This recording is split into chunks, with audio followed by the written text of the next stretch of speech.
Saints.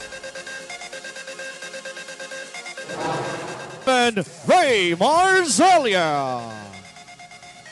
Number 23 from Laguna, Edward Salvador. Pero ito, Coach Ernest, yung palitan nitong Tito Rex sa point guard, isa na facilitator ang papasok. Yan ang mahirap for Santa Rosa Lion Saints.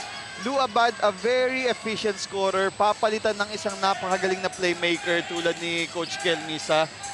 It will open a lot of doors para sa Firewire. Ayan, no? Kita mo, libreng atake para kay Baarde. Dukot shot ko rin, go. And nung game 1 ng finals, he played 21. Yes. Doon mo kasi makikita na talagang pag-final. Ronald Hawkins dahil iba din daw talaga ang intensity at atmosphere na dala ng kanilang team captain. Pero paalala daw ni Pen. First is the suspension ni Ronald Hawkins kasi nga na-eject siya. 2 technical fouls in game number 1.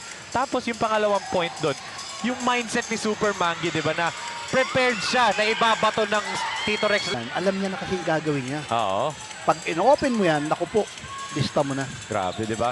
Tapos may Lou Abad ka pa, di ba? The Oo, 1-2 totoo. guards na itong Tito Rex Firewire, but they're still down by 6. Malabanan underneath. Di nga lang pumasok. Yun ang sinabi ko kanina. May pulyente na kasi ang Tito Rex. Oo. At ito pa. Di ba? Melvin May Arellano pa. Arellano ka pa. Medyo nakakailang talaga yun. Pero gaya nga na sinabi ko kanina, kayang-kaya niyang gumawa ng paraan dahil bukod sa legend yan, galing Ginebra yan. Totoo.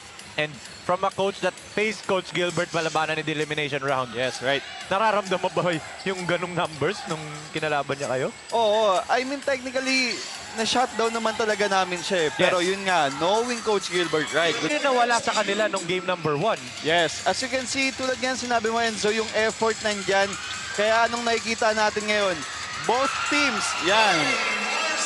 Diba? Marcelia. Sasabihin ko pa lang, both teams talagang sobrang effort sa offensive rebounding. Tito Rex, si Barde producing offensive rebounds. Tapos si Manguia at si Desengaño sa Santa Rosa naman.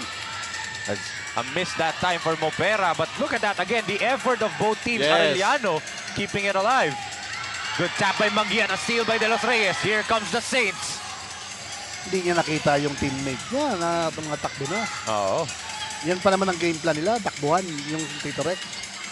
And ito, half-court set ng San. Para may stop nila yung fast break play ng Tito Rex. And last 6 points, Coach Ernest ng Tito Rex Firewire nung game number 1. Ball, kailangan nilang hanapin yung mga smart plays nila, smart shot selections para hindi nawawala yung bola sa kanila. Open na naman si Mopera doon. Buti na lang, di ba? Oo. And Yan ang ito, hinahanap ng Santa Rosa, yung fast break nila. and Marcelia finishes the layup. Bawian para